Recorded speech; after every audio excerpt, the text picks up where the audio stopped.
kaya? Pahinga muna tayo kasi sabi niya, baka hindi ako makapaglakad. sabi ko talaga.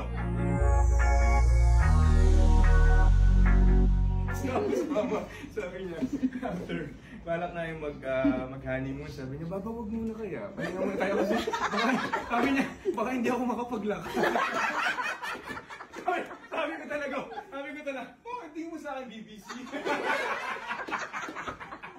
Di ba, so natawa lang.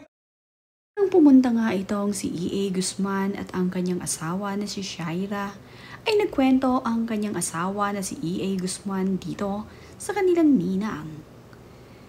Ibinunyag nga nitong si E.A. ang sinabi ni Shaira sa kanya.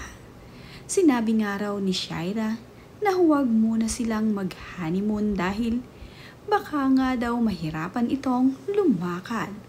Kaya naman nang ikwento ito ni E.A. sa kanilang ninang ay hiyang-hiya itong si Shaira at nagtakip na nga lamang ito ng jacket. Hindi nga inaasahan ni Shaira na maikukwento ni E.A. sa kanilang ninang ang kanilang napag-usapan. Kaya naman, ganoon na lamang ang hiya nitong si Shaira sa kanilang ninang at sa mga naroroon. Tayo ba? Anak ko to yun. Di ba? Paano sa second mo? Pero totoo yan ha. Nang mag-guest din sa unang hirit itong si Shaira at itong si E.A. ay umamin din itong si E.A. Nabanggit nga rin niya na sa unang gabi nila ni Shaira ay tinulugan nga raw siya nito. Tawang-tawa naman ang mga naroroon at itong si Shaira sa sinabi ni E.A. Hindi nga tinupad ni Shaira ang sinabi nito sa gabi ng kanilang kasal na mamaya nga ay magiging masaya na ito dahil natulog nga itong si Shaira.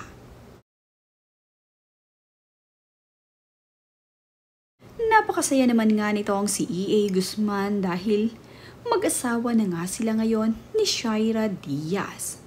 Marami nga sa kanyang mga fans at mga kaibigan ang palaging bumibiro dito kay E.A. na sumakses na nga raw itong si E.A. Naging biro nga ito dito kay E.A. at dito kay Shaira. Makikita naman nga na sweet ngayon itong si Shaira at itong si E.A. Guzman. Marami ngang masaya para sa kanilang dalawa.